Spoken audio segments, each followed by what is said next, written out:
1 Timóteo, capítulo de número 3, os últimos versículos do capítulo, do 14 ao 16, temos um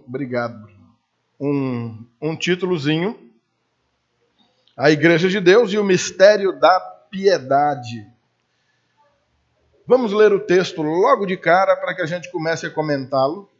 Apesar dos poucos versículos, aqui tem assunto para a gente tratar até Jesus voltar. Só nesses 3 versículos, bem aí. Vamos ler? Escreva essas coisas a você, esperando ir vê-lo em breve. Mas, se eu demorar, você saberá como se deve proceder na casa de Deus, que é a igreja do Deus vivo, coluna e fundamento da verdade. Sem dúvida, grande é o mistério da piedade. Aquele que foi manifestado na carne foi justificado em espírito, visto pelos anjos, pregado entre as nações, crido no mundo e recebido na glória. Versículo 14, tão pequenininho, quando Paulo diz, olha, eu estou escrevendo essas coisas para você, mas eu espero em breve poder ir vê-lo. Quem é o Timóteo? O Timóteo é um jovem que Paulo separou para ensiná-lo as coisas que os apóstolos conhecem, praticam, a pregação do evangelho, e vem sendo treinado para esse ofício, ou seja, o de pregar a palavra de Deus. Paulo vem ensinando para ele todas as coisas relativas à sua palavra, e uma vez capacitado para isso, eles já se encontram longe um do outro, como que Timóteo trabalhando, exercendo o ofício pastoral, cuidando de uma igreja, né? Pastoreando uma igreja, e esse é o motivo pelo qual Paulo, então, precisa escrever para ele. Estão entendendo, amados? Então, Paulo pretende ir ver Timóteo. Enquanto ele não vai, pode ser que demore, ele está dizendo isso no começo do versículo 15. É precisamente nesses poucos versículos aí que Paulo está apresentando o miolo, o centro de toda essa carta, da primeira carta de Paulo ao Timóteo. O motivo pelo qual a carta está sendo escrita, o assunto que está sendo tratado, vai ser colocado aí agora para nós. Amém? Então ele está escrevendo essas coisas, mas esperando ir vê-lo em breve, e ele vai dizer no versículo 15, mas se eu demorar, olha só, você saberá. Saberá como? Por meio dessas coisas que eu estou te dizendo agora, por meio dessas palavras que eu estou colocando para você nessa carta, você vai saber como se deve proceder na casa de Deus. Amém? Todo lugar onde se vai tem regras a serem cumpridas. Quantas famílias somos nós aqui, não é verdade? Vamos contar aqui um bocado de família. Cada uma das casas tem ali um conjunto de normas diferentes. Tem gente que dorme com a televisão ligada, tem gente que dormir com a televisão ligada é um absurdo, tem gente que cada um come no seu quarto, outra casa junta todo mundo para comer na mesa, tem família que todo mundo gosta de levantar cedo, tem outros que dormem o dia inteiro. É ou não é? Tem uma casa que o povo janta, tem casa que o povo não janta. Não, aqui é todo mundo fitness, todo mundo quer ficar magrinho, não se janta nessa casa. E por aí vai. Cada casa tem suas regras, seu jeito, seus costumes, por assim dizer. E na casa de Deus não é diferente. Na casa de Deus também existem regras. Existem costumes. Existem modos. E o que o Paulo está dizendo aqui para o Timóteo é que na casa de Deus existe um modo bem específico e ele vai explicar para ele como proceder. É claro que isso está sendo explicado na carta toda. E nós estamos lendo aqui uns poucos versículos. É evidente que nós não vamos tratar de todos esses pormenores de como se comportar.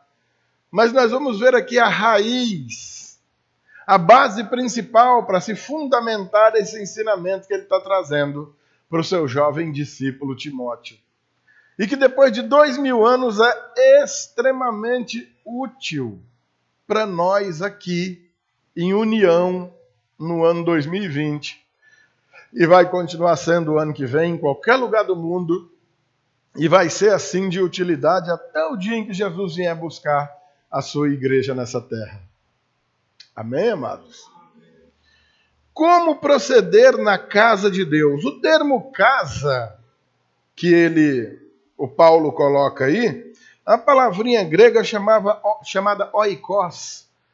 Oikos é casa, o termo grego que se traduz por casa, mas que não necessariamente diz respeito às paredes da casa, mas sim às pessoas que compõem aquela casa.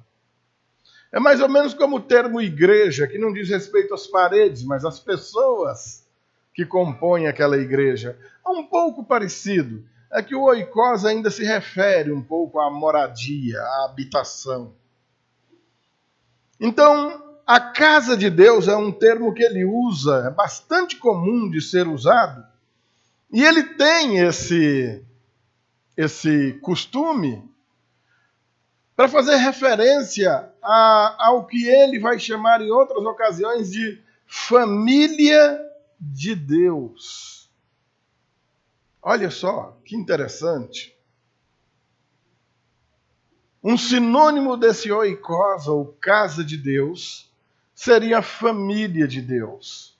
Assim como cada uma de nossas famílias aqui tem um costume, como eu comentei aqui agora com vocês, na família de Deus também existe um costume. Existem regras, existem modos de proceder que não são inventados por nós, que fomos adotados por Deus e transformados em família dele. Nós chegamos para essa família, ela já existia.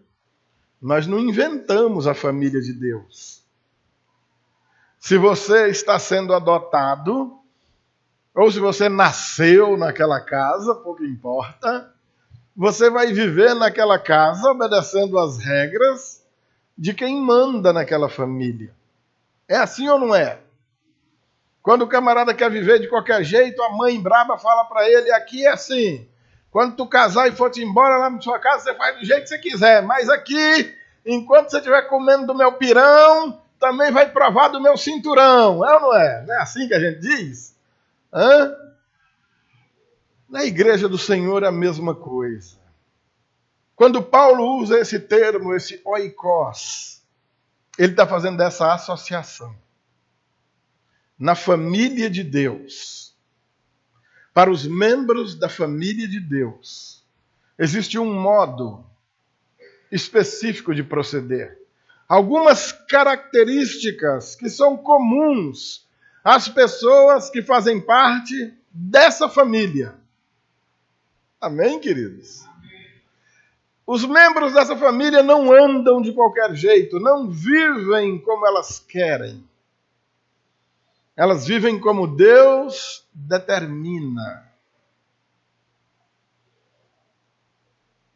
Então, a ênfase está na autoridade de Deus sobre a igreja e do comportamento das pessoas que compõem essa igreja.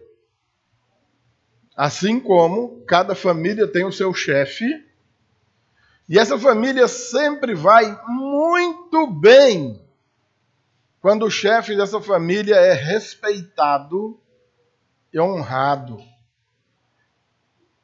Quantas famílias, amados, nós temos visto destroçadas, acabadas. E você vai dar uma investigada na situação, para saber por que chegou aquela situação de estrago, e não é difícil você observar que a autoridade daquela casa foi desrespeitada, passaram por cima dela. Filhos que não honram pais, maridos que não honram suas esposas, esposas que não honram seus maridos, pais que não admoestam como deveriam a seus filhos. Chama-se comumente de autoridade quebrada. E quando essa autoridade se quebra, tudo vai por água abaixo. Na igreja do Senhor, as regras estão postas. O modo de proceder na casa do Senhor é muito bem apresentado a todos assim que chegam. Diferente dos pais aqui da terra, é que o Pai do céu é infalível. O seu julgamento é perfeito, é preciso, ele não erra, ele não falha.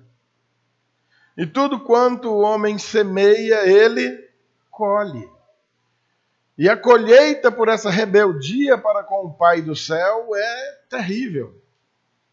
Essa que nós vemos aqui nesse mundo é apenas uma sombra das relações nossas com o nosso Deus. Os nossos pais aqui na terra não podem nos tirar a vida, pelo menos a vida eterna não. O Pai do céu pode e determina o fim de cada um conforme a sua soberania assim lhe apraz. Ninguém fica devendo nada a Deus. Ao longo desses 2000 anos, os homens têm feito um verdadeiro estrago na casa de Deus. Transformaram a casa de Deus num sarapatel de 200 peças que ninguém sabe onde começa, nem onde termina e muito menos por onde se passe. Nos evangelhos tem um relato interessante quando Jesus pega um chicote, entra no templo, virando mesas dos cambistas, esparramando dinheiro pelo chão, quebrando gaiolas, soltando bichos e enxotando esses bichos e gritando para aquele homem: está escrito, a casa do meu pai será casa de oração para todos os povos, mas vocês a transformaram num covil de salteadores, ou seja, transformaram a casa de Deus num covil de ladrões. Ladrões terríveis, descarados, insaciáveis. Quanto mais se enchia o bucho, mais fome o caba tinha. Igualzinho nos dias de hoje com outros ministérios que se vê. E que nós continuamos chamando de igreja, porque sociologicamente tem esse nome. Pegaram a doutrina de Deus e transformaram num bocado de coisa que se gosta, que se prefere, que se prioriza, e não aquilo que Deus realmente estabeleceu como doutrina para o seu povo viver.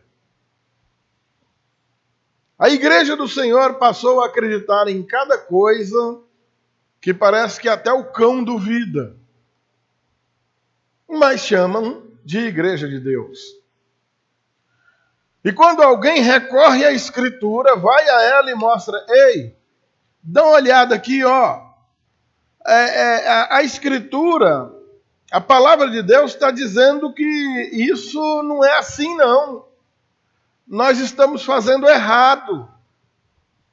Ih, rapaz, confusão está armada. Confusão grande. Como eu via colegas dizendo lá nos bancos da faculdade ainda, 19, 20 anos atrás. Quer dizer, meu avô era pastor, meu pai era pastor, meu marido é pastor, eu sou pastora, e quer dizer que esses anos tudo nós estamos ensinando errado. E o pobre do professor coçava a cabeça e dizia: irmão, infelizmente, Tudo isso por quê, amados? Porque desprezaram o modo como se deve proceder na casa de Deus. Tentaram trazer para a família um costume que não era dela. Não, aqui é o seguinte, nessa casa aqui agora, eu cheguei para essa família, vocês caíram na besteira de me adotar, aqui agora vai ser o seguinte, nós vamos passar a noite acordado e o dia dormindo. E outra coisa, aqui também não se come mais arroz. Arroz nessa casa não entra mais. E nem feijão também. E nem farinha. Nós vamos ver que é alface. Nós vamos comer alface agora pro resto da vida. Tá bom para você? Não, é porque a alface não faz mal a ninguém. Arroz faz. Carne também. Você ia aceitar? Sim ou não? Dava para você? Camarada chegando para a família agora e entrando, mandando.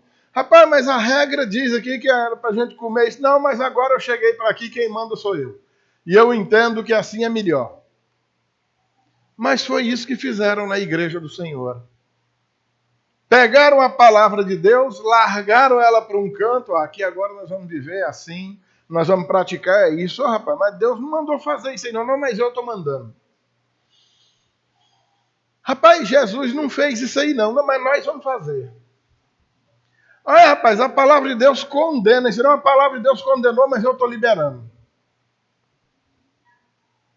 Vocês estão entendendo, amados? Por que nós vivemos um estado de miséria espiritual tão grande? Desprezo pela palavra de Deus. Desprezo pelos modos como se deve proceder na casa de Deus. Disso, como ele acrescenta como sinônimo, você saberá como se deve proceder na casa de Deus, que é a igreja do Deus vivo. Amém? A igreja do Deus vivo. Aqui Paulo faz uma defesa. Uma defesa da vida que há em Deus. Uma apresentação do autor da vida. O criador da vida. O sustentador da vida que ele mesmo criou. Ele não está falando de um Deus qualquer. O povo, nessa ocasião aqui, cria em muitos deuses. Acreditava numa porção de deuses. Paulo está falando no Deus verdadeiro. No Deus único, no único Deus vivo. Os outros deuses não eram deuses relacionais. E nós vamos tratar disso já quando chegar nesse poema final. Os outros deuses não eram deuses, eram falsos.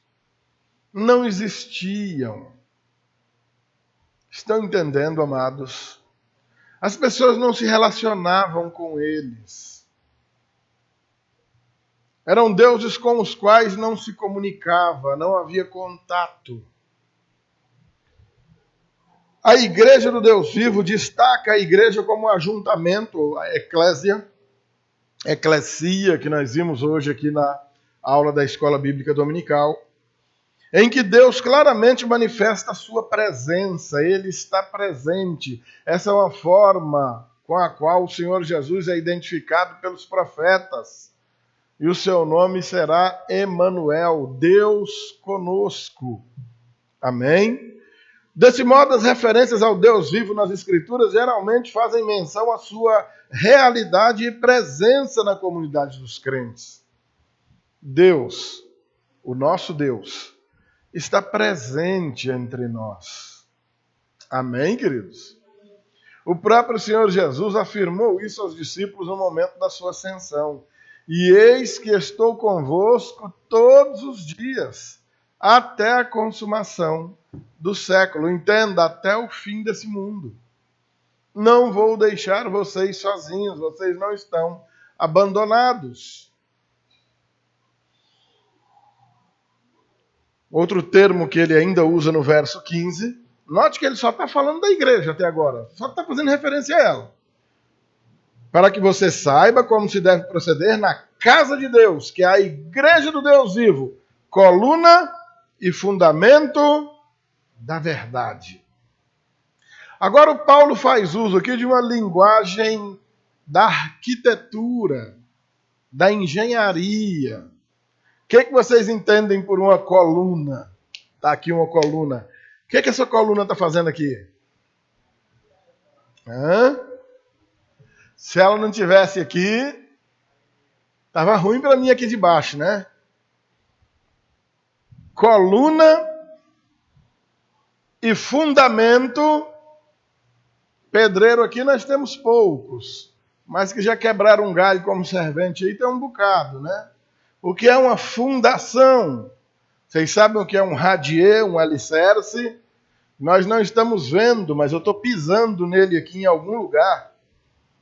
Tem uma base aqui, a parede você não começa ela de cima da terra, não. Antes dos tijolos começarem a subir, embaixo deles precisa ter uma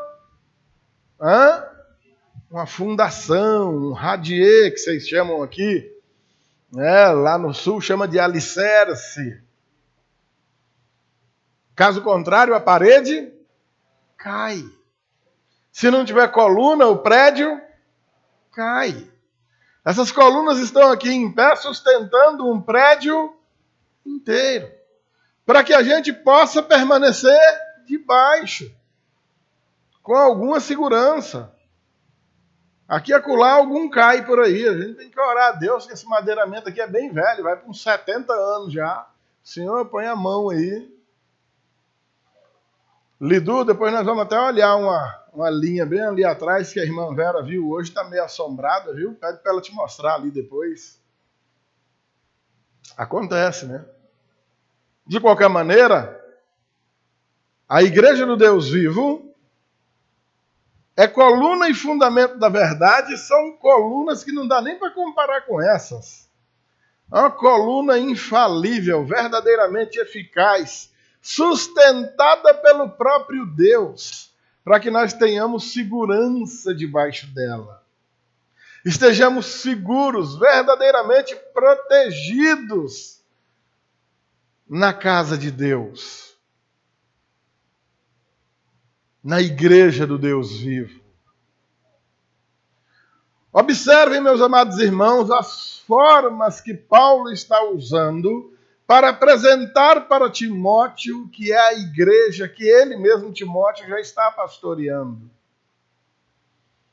Olha, Timóteo, eu estou explicando tudo isso nessa carta para que você saiba como é o procedimento adequado na casa de Deus, que é a igreja do Deus vivo, que é coluna e fundamento da verdade.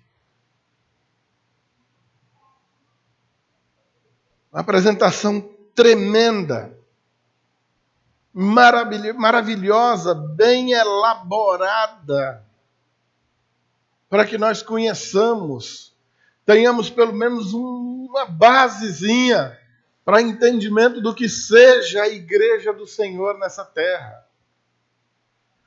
Como eu disse, amados irmãos, ao longo desses 2000 anos, se acrescentou coisa demais à igreja. Trouxeram coisa demais para ela. Misturaram muita coisa à igreja do Deus vivo. Algumas já foram tão alteradas que já nem se parecem, mas nem de longe, com a igreja do Senhor. Algumas já não conseguem sequer enganar pessoas. Ainda existem uma meia dúzia lá, porque são apaixonados por aquela marmota que os homens criaram e não Deus. Manter-se firme debaixo dessas colunas é obra que somente o Deus Todo-Poderoso poderia realizar. O que os homens fizeram, boa parte deles, para não dizer quase todos, com os corações cheios de boas intenções. As intenções não eram ruins, não. Eles queriam fazer coisas boas e deturparam o evangelho do Senhor Jesus. Desprezaram a igreja do Deus vivo, que continua coluna e fundamento da verdade, inabalável, de pé. O Senhor Jesus prometeu: as portas do inferno não prevalecerão contra a igreja do Senhor. Agora, enxergar a igreja do Deus vivo, no meio de todas essas coisas que existem por aí, apelidadas de igreja, cada dia que passa, tem sido mais difícil. Muito difícil. Como tem gente enganada por esse mundo afora, imaginando que tudo que se vê aí seja igreja de Deus, sem a devida sensibilidade para identificar o que seja falso e o que seja verdadeiro. Para alguns, tudo que reluz é ouro. Qualquer pessoa com a Bíblia na mão, gritando glória a Deus e aleluia, está dizendo coisas boas. Infelizmente, isso não é verdade. Nunca foi. Nem antes de Cristo, nem nos dias de Cristo e nem nos dias de hoje. É dureza separar o que é verdadeiro no meio de tanta coisa falsa. E aí, amados, o que fazer então? Pastor, então nós estamos perdidos. Com esse tanto de gente mentindo e enganando a gente, para onde é que a gente vai? Vamos para Jesus. Vamos para a palavra. Como eu disse, ele não nos abandonou. Nós não estamos sós. Amém? Coluna e fundamento da verdade identifica a igreja como tendo Deus confiado a ela a tarefa de promover e também de proteger o evangelho. Segundo os Coríntios 5,19 diz: saber que Deus estava em Cristo reconciliando consigo o mundo, não imputando aos homens as suas transgressões, e nos confiou a palavra da reconciliação. Ó amados, a tarefa confiada à igreja é uma tarefa espetacular, sensacional. O Deus vivo é também invisível. Nós precisamos da fé para contemplarmos o Senhor, certo? Ou você andou vendo Deus por aí em algum lugar? Se você disser que viu, eu vou ter que dizer mentiroso. Não viu, não. Quem vê Deus morre. Se você tivesse visto, hora dessa a gente estava voltando para casa cansadinho do teu enterro, você estaria sepultado. Ninguém viu Deus. Logo, nós cremos nele pela fé. A fé nos foi dada exatamente para que pudéssemos crer naquilo que não podemos ver, nem tampouco ouvir, como vocês estão me ouvindo aqui agora, e nem tampouco tocar, pegar nele. Amém? O que os homens fizeram quanto a isso? Criaram as imagenzinhas, que aí você está vendo, vamos rezar para ele, vamos rezar para ela, vamos acender uma velinha, vamos fazer um festejo, não, vamos tirar ele daqui, vamos levar ele para lá, carregando a divindade para lá, para cá. Eu sou devoto, dá uma oferta.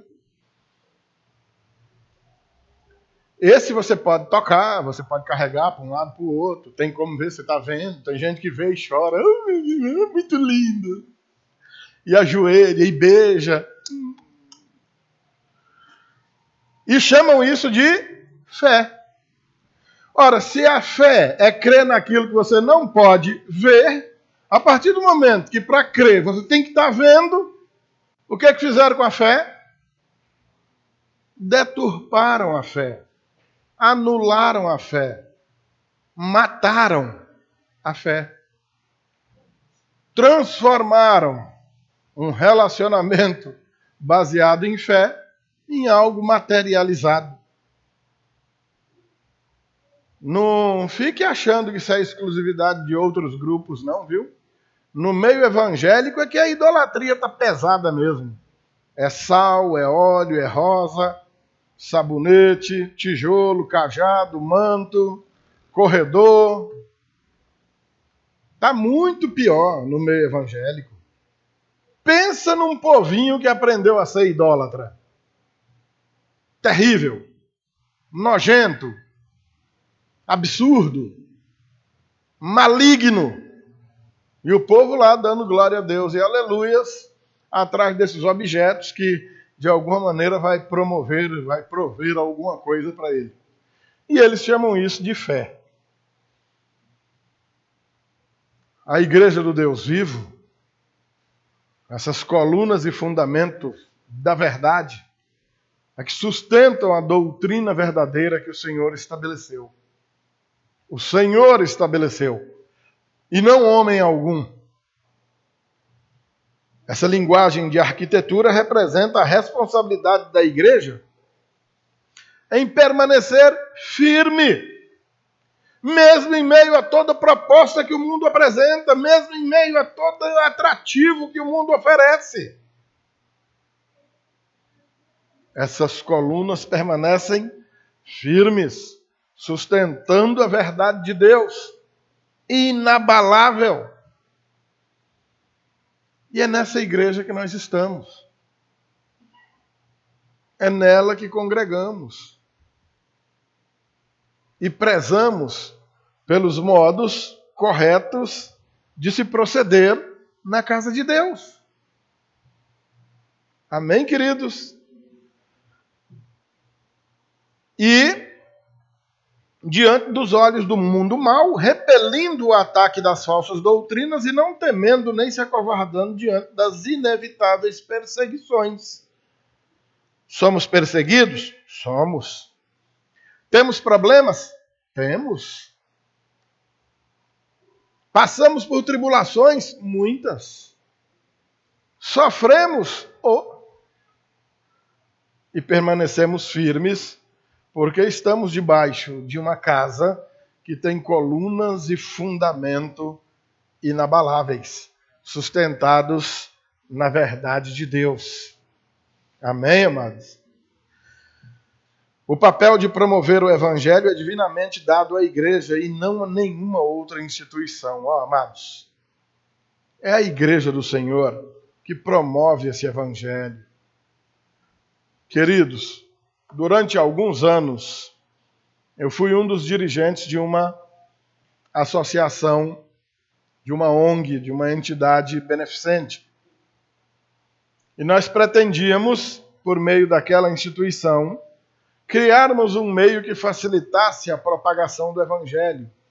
Em alguns momentos até conseguíamos promover alguma ação interessante até. E eu quero lembrar aos irmãos que existem boas instituições aí pelo mundo afora, ligadas a igrejas, cavando cisternas nesse sertão, levando remédio, alimento para famílias necessitadas, quer seja no sertão, quer seja entre os ribeirinhos da Amazônia, quer seja nas populações das grandes cidades. Em todos os lugares, Deus tem os seus cuidando dos mais fracos. Mas tem que ter muito cuidado para não cair na cilada de imaginar que essas instituições possam substituir a igreja do Senhor. Elas podem até ajudar a igreja, podem ser parceiras da igreja, mas substituí-la, jamais. E na nossa instituição já havia pessoas que tinham abandonado a igreja e imaginavam que, pertencendo àquela instituição, já estava bom demais. Já era um servo de Deus. Isso é uma cilada terrível. Só a igreja do Senhor, e somente ela, e mais outra instituição nenhuma, é que possui essa responsabilidade de promover o Evangelho. Amém? Verso 16. Sem dúvida, Grande é o mistério da piedade. Amados, se o apóstolo Paulo está dizendo que há um mistério e que esse mistério é grande, se para ele isso era misterioso, e para nós? Que tamanho que é isso? Com certeza, sem sombra de dúvida, grande é o mistério da piedade. Aí ele vai explicar, ou dizer explicar é meio pesado, né? Ele vai apenas apresentar esse mistério, sem nenhuma explicação. Falando do Senhor Jesus, o verdadeiro dono da igreja. Timóteo, o mistério é grande, viu, Timóteo? Aquele que foi manifestado na carne, foi justificado em espírito, foi visto pelos anjos, foi pregado entre as nações. O mundo creu nele. Gente do mundo inteiro creu no Senhor. E ele foi recebido na glória. O que ele está querendo dizer com isso? Lá se vão 1900 e alguns anos que teólogos tentam explicar isso daqui. Alguns quebram galho, outros não têm sucesso nenhum, mas é o que dá para fazer. Aquele que foi manifestado na carne, o próprio Senhor Jesus, um dos maiores mistérios da história. Deus se fazendo homem, se humilhando, sofrendo e morrendo. Não fosse na carne, essa morte seria impossível.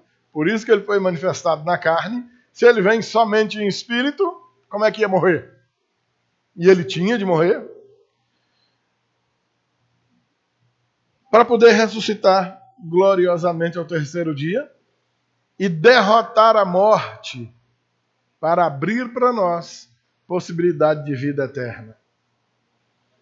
Então o mistério já começa por aí, por essa encarnação. E a igreja está aqui nesse mundo encarregada de manter essa verdade e propagar ela ao mundo. Periodicamente nós nos juntamos aqui, comemos um pão, tomamos um cálice, anunciando essa morte do Senhor até que Ele venha. A igreja está aqui para anunciar para o mundo, olha, Jesus morreu para derrotar a morte no nosso lugar. Aquilo que era impossível para nós, Jesus veio dar um jeito. E nós celebramos essa morte dele comendo desse pão, tomando desse cálice, para que o mundo saiba que o Senhor morreu em nosso favor, que ele morreu em nosso lugar, que ele fez para nós aquilo que nós não poderíamos fazer nunca, derrotar a morte. Com certeza vocês já ouviram um ditado, tem jeito para tudo, menos para a morte, não já ouviram? Pois é, não tinha jeito para a morte. Jesus deu um jeito na morte. Amém, amados? Então agora você pode dizer, tem jeito para tudo, até para a morte. Jesus deu um jeito. Ele venceu a morte por mim. O que eu não poderia fazer nunca, ele fez. Amém? Vou tentar adiantar um pouco, que aqueles raios estão sugerindo uma tempestade que pode nos largar sem energia aí, né?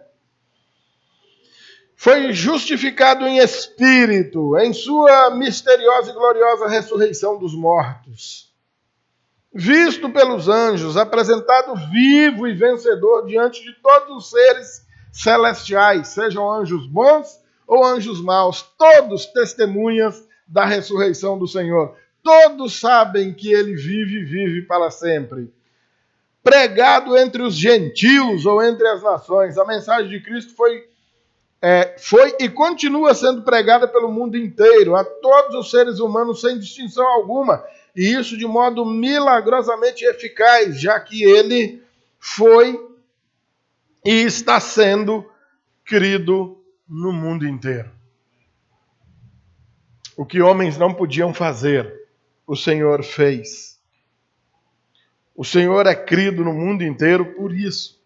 Judas, que tem um capítulo só, versículo 3, lembra que isso pela fé que uma vez por todas foi entregue aos santos.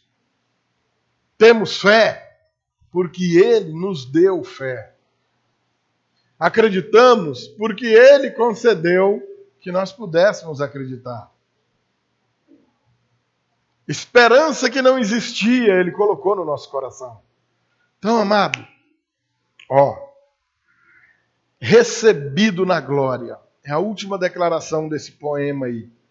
Em sua ascensão, Ele foi para junto do Pai, de onde está a destra de Deus, regendo todas as coisas, para que de onde também, gloriosamente, voltará para buscar a sua igreja. Queridos, o ato de congregar, de pertencer à igreja do Deus vivo, vai muito mais além do que visitar com um grupo de irmãos um determinado lugar, como sendo sócio de um clube, como sendo membro de uma associação. É algo muito maior. Não é como pertencer a um sindicato, a um partido político. Não é um lugar que você vem no domingo à noite para dar um passeio, bota uma roupa bonita e vem. Amados, fomos chamados, e glória a Deus por isso, para compor uma família. Fomos adotados como filhos de Deus pelo próprio chefe dessa família. Jesus é o Filho de Deus, herdeiro de todas as coisas, e nós, co-herdeiros juntamente com Ele, enxertados nesse tronco principal. Não éramos família dele, agora passamos a ser. O que Paulo está explicando para Timóteo aqui é que pertencer a essa família requer de seus membros um comportamento adequado com o que essa família exige. Essa família tem um chefe, essa casa tem um dono, e o dono determina como devemos viver, como devemos proceder, seja aqui dentro, seja lá na nossa casa, seja no local de trabalho, no local de diversão, andando pela rua, lá no comércio, não interessa onde se esteja, em todos os lugares, estamos testemunhando, por meio de um padrão de vida diferente do mundo inteiro, que nós pertencemos a uma família especial. Temos uma família da qual nos orgulhamos, onde nós nascemos. Temos pai, mãe, irmãos, temos uma casa para morar, mas o Senhor nos chamou também para compor uma outra família. E com certeza, uma família ainda mais marcante e especial, porque dos nossos irmãos de sangue, lamentavelmente, nem todos herdarão a vida eterna, mas os seus irmãos em Cristo estarão contigo pela eternidade. Então repare a profundidade, a diferença. Foi colocado sobre nossos ombros a responsabilidade de manter essa verdade e anunciá-la ao mundo todo. É por meio do nosso padrão de comportamento, é por meio do nosso modo de vida que o mundo lá fora vai conhecer esse Deus verdadeiro. Pelo seu jeito de viver, pelas coisas que você diz, pelas coisas que você faz, que o Senhor será conhecido do mundo inteiro. Você está entendendo aí a responsabilidade que o Senhor tem te dado? As pessoas que não conhecem a igreja do Senhor, quando conhecem a tua vida, elas estão vendo no teu modo de viver o Deus Todo-Poderoso. Quando as pessoas olham para você, elas veem em você a imagem de um filho de Deus. Por meio do testemunho que você dá, as pessoas vão conhecer ao Senhor Jesus. Ah, pastor, eu não sei pregar, não. Então tá bom, somos dois. Eu também não sei, não. Ah, pastor, eu tenho vergonha de abrir a boca e falar. Então não fala, meu irmão, fique calado. Mas você faz as coisas, não faz? Você come? Come. Bebe? Bebe. Se diverte? Sim. Vai no comércio? Vou. Vai na escola? Também. Tem amigos? Nem que seja 1 ou 2, mas tem. Mesmo sem abrir a boca, você anuncia esse Deus Todo-Poderoso, dono dessa igreja. O dono da casa a qual você se encontra agora. Testemunhe por meio da tua vida acerca da bondade e verdade desse Deus infalível. Foi para isso que você foi arrancado do mundo. Você foi resgatado de um atoleiro de lama terrível. Você foi literalmente tirado do inferno para isso, para anunciar as virtudes daquele que vos chamou das trevas para a sua maravilhosa luz. Ser a igreja do Senhor requer isso. Então, amados, Paulo está falando para Timóteo acerca de um modo correto, adequado de proceder na casa de Deus. Não ceda acreditando em outros tipos de proposta. Pedro, não acredite em qualquer balela que te contem. Essa casa tem regras, ela tem dono. Tem uma palavra que já foi escrita, determinada para a igreja. E é por ela que nós somos regidos. Não adianta pensar, os tempos são outros, os dias são modernos, nós precisamos modernizar isso aí também. Não tem que modernizar coisa nenhuma. Essa palavra, ela não passa. Passarão os céus e a terra, mas as palavras do Senhor Jesus jamais passarão. Entenda a sua responsabilidade como igreja de Deus, meu querido. Como membro dessa família de Deus. Como quem está na casa de Deus. A igreja do Deus vivo. E viva de modo digno do Senhor. Amém, queridos? E não do modo que algum maluco te falou que era para viver. E nem tampouco do jeito que você tem colocado no seu coração, que será o jeito correto e que Deus é tão bom que está aceitando. Aceita não. O modo de proceder na casa dele foi ele mesmo que determinou. E ele exige que nós vivamos do jeito que ele mandou.